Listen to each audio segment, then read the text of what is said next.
이 시간 말씀의 은혜를 함께 나누는 가운데 우리 주님의 은혜가 여러분 모두 함께 할 줄 믿습니다.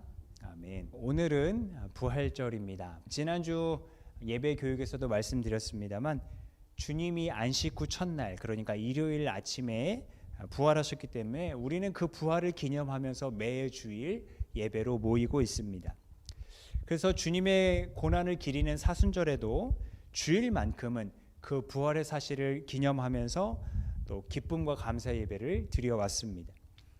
자, 이처럼 매주일 주님의 부활을 기뻐합니다만 오늘은 특별히 부활절이라는 그 절기를 맞아서 부활이 일어났던 그 사건의 현장, 그 모습을 이야기하면서 기쁨을 더하고자 합니다.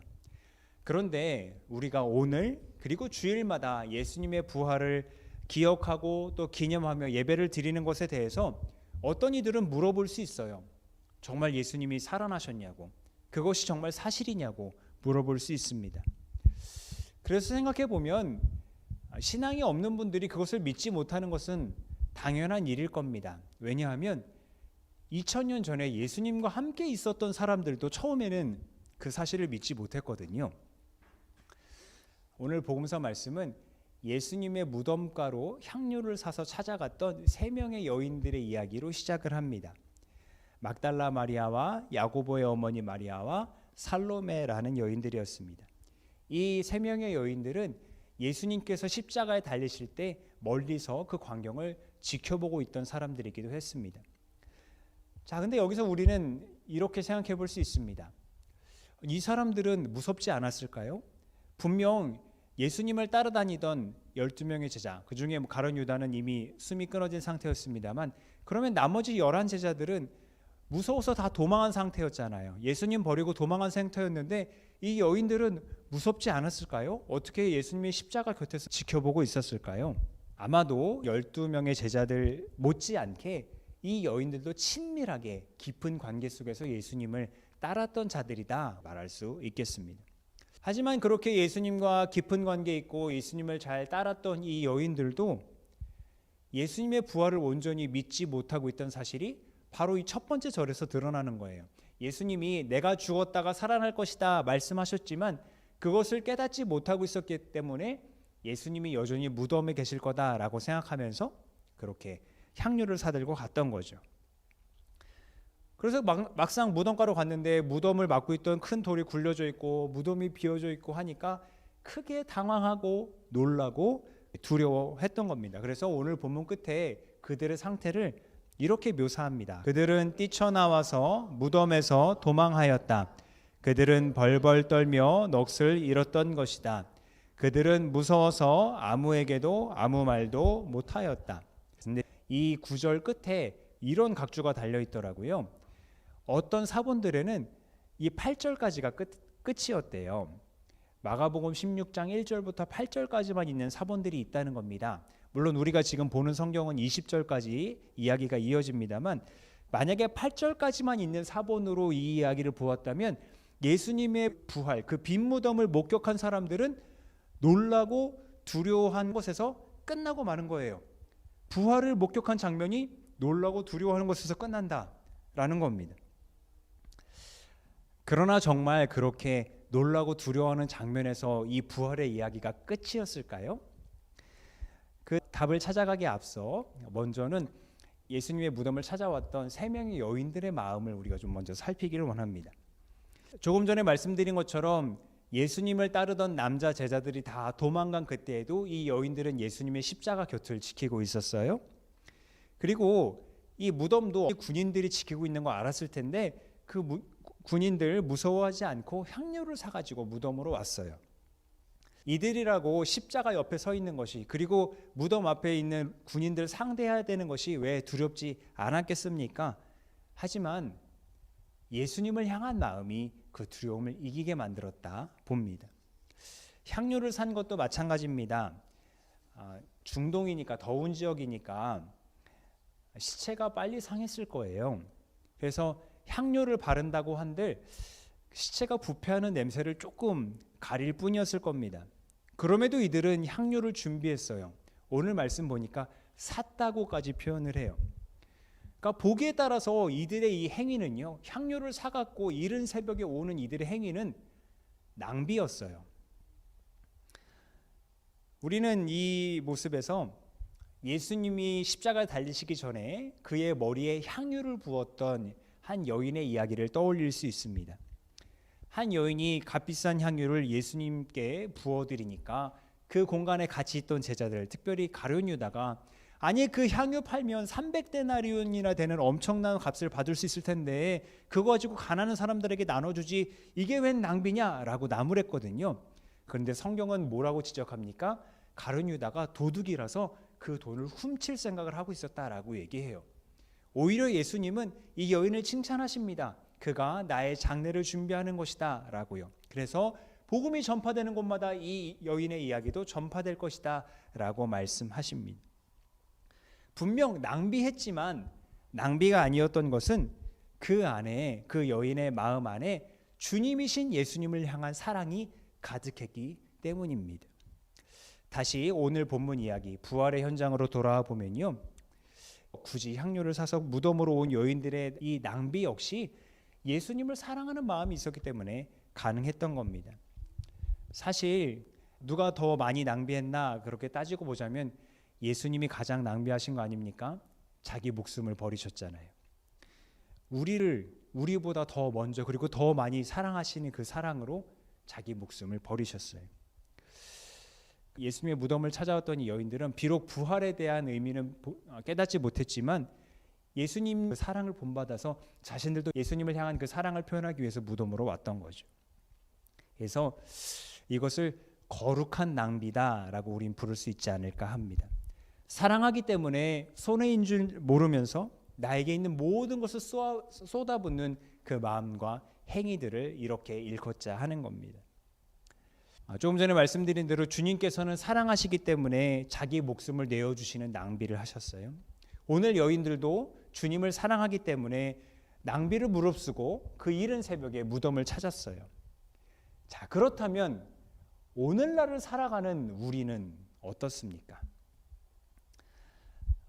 최근에 SNS에 어떤 글에서 요즘 대학생들은 친구들 사이에서 자기가 크리스찬이라고 밝히는 게 거의 커밍아웃 수준이라고 한다고 하더라고요. 아주 대단한 비밀을 얘기하는 것처럼 용기를 가지고 얘기해야 되는 사실이 내가 기독교인이야 라는 그런 사실이라고 합니다. 아마도 종교, 특히 이제 기독교가 과학적이지 않다, 상식적이지 않다 하는 그런 비판들 때문일 겁니다. 코로나 팬데믹을 지나면서 더해졌죠. 그리고 그런 비상식적이다, 비과학적이다 하는 이야기의 핵심에는 사실 예수님의 부활 이야기가 있습니다. 당연합니다. 예수님의 부활 이야기를 우리가 상식적으로 이해할 수도 없고요, 과학적으로 증명할 수도 없으니까요.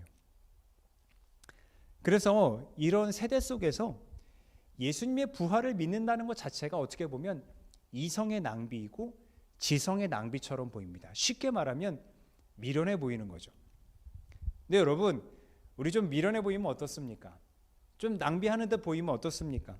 예수님은 우리에게 생명을 주시려고 자기 생명 낭비하셨잖아요. 그래서 그 본을 따라서 자기 목숨을 위하는 자는 그것을 잃을 것이로되 생명이요 부활하신 주님을 위하여 자기 목숨을 잃으려 하는 도리어 찾을 것이다 라고 말씀하신 주님이 우리에게 계시지 않습니까? 설교를 준비하면서 여러 자료를 찾다 보니까 부활 주일에 앞서서 우리가 너무 부활이 사실이냐 아니냐 여기에 초점을 맞추기보다 부활이 우리에게 어떤 의미가 있는지 초점을 맞추는 게 중요하지 않겠냐라는 이야기를 해요. 그러니까 저도 부활이 분명히 일어난 역사적 사실이라는 것 굳게 믿지만 그것을 과학적으로 밝혀내느라고 에너지를 쏟는 것보다 지금 내 삶에 그 부활의 의미가 어떻게 작동하고 있는가 그것을 살펴보는 것이 더 중요하다는 데는 동의가 되었습니다. 그래서 이제 부활의 의미를 발견하고 그 부활을 살아내는 것이 무엇일까 고민했습니다만 아무래도 가장 우선되는 것은 그 부활의 소식을 전하는 증인이 되는 것이겠죠. 오늘 복음서에서도 천사로 보이는 젊은 남자들이 여인들에게 해준 말이 바로 그것이었습니다. 놀라지 마시오. 그대들은 십자가에 못 박히신 나사렛 사람 예수를 찾고 있지만 그는 살아나셨소. 그는 여기에 계시지 않소. 보시오, 그를 안장했던 곳이요. 그러니 그대들은 가서 그의 제자들과 베드로에게 말하기를 그는 그들보다 먼저 갈릴리로 가실 것이니 그가 그들에게 말씀하신 대로 그들은 거기에서 그를 볼 것이라고 하시오. 아멘. 이 여인들이요, 예수님의 사역을 돕기 위해 이미 낭비했고 그의 죽음을 마주하면서도 낭비하기를 멈추지 않았거든요. 그런데 주의 천사를 통해서 주님은 다시 여인들에게 낭비하라고 말씀하고 계시는 거예요. 온 힘을 다해 예수가 죽음을 이기시고 다시 살아나셨다는 사실을 다른 제자들에게 전하라고, 이미 갈릴리로 가서 거기서 기다리고 계실 것이다 하는 그 사실을 전하라고 그렇게 사명을 주었습니다. 비록 오늘 그 말씀은 그들이 넋이 나가서 아무 말도 못하고 끝난 것처럼 그렇게 보입니다만, 이 여인들을 통해서 11제자가 예수님의 부활 소식을 듣게 되었고 이후에 그들이 숨어있던 방에서 그리고 실제로 갈릴리에서 부활하신 주님을 만나게 되었다는 것을 우리는 성경을 통해 알고 있습니다. 그래서 오늘 제가 읽어드렸던 사도행전 말씀에 베드로가 설교 중에 이런 얘기를 해요. 예수님께서 부활하셔서 자기와 같은 미리 택하신 증인들에게 나타나셔서 함께 먹고 마시고 하셨다라는 이야기가 나오거든요. 그런 베드로에게 제일 먼저 누가 예수께서 살아나셨다고 전해 주었을까요? 바로 오늘 복음서에 나오는 그 여인들입니다. 막달라 마리아와 또 야고보의 어머니 마리아와 살로메요. 그러니까 그들의 역할이 얼마나 컸는지 우리는 생각할 수 있는 겁니다. 이 여인들이 위험과 낭비를 무릅쓰더라도 주님을 사랑하는 마음을 계속 가지고 있었기 때문에 놀라고 두려운 감정을 넘어서서 끝내 자신들에게 맡겨진 사명을 잘 감당했던 겁니다. 이제 우리의 차례입니다. 저의 차례이고 여러분의 차례입니다. 과연 우리는 이 부활의 의미를 어떻게 발견할 수 있고 또 이 부활을 어떻게 살아낼 수 있겠습니까? 그리고 이 부활을 살아내기 위해 어떻게 증언할 수 있겠습니까? 여러분은 부활을 증언하기 위해 어떤 낭비를 감행하시겠습니까? 이 낭비에는 모든 말들, 행동들 다 포함되겠죠. 사도행전에서 말씀하신 것처럼 부활하신 예수님이 온 세상의 심판자이시지만 또 동시에 모든 사람의 구원자가 되신다는 이 사실을 전하기 위해서 때로는 누군가의 말을 지겹도록 들어야 할 때도 있을 거고요. 때로는 남들이 하지 않는 굳은 일도 몸소 해야 될 거고요. 때로는 아프고 힘든 자들을 찾아가서 위로해주고 함께 울어줘야 할 때도 있을 거고요. 때로는 손해보더라도 양보하며 살아가야 할 때도 있을 겁니다. 그런데 그렇게 사랑의 마음으로 나 자신의 시간과 재물과 노력을 낭비할 때에 그것이 소위 거룩한 낭비가 되어서 아직도 절망과 아픔과 억눌림과 어둠 가운데 있는 영혼들을 일으켜 세워서 그들이 나처럼 예수 그리스도의 부활을 증언하는 증인이 되도록 그리스도의 제자가 되도록 세워가는데 귀한 보탬이 될 것입니다. 그렇게 그리스도의 증인으로 제자로 세워진 자들이 모여서 새로운 믿음의 공동체가 되는 것이고 새로운 모습의 새로운 형태의 교회로 세워져 나가게 될 것입니다. 여러분은 더 이상 무덤에 계시지 않는 예수님, 지금도 살아계시는 예수님을 증언하기 위해 어떤 낭비를 감행하시겠습니까? 기도하겠습니다.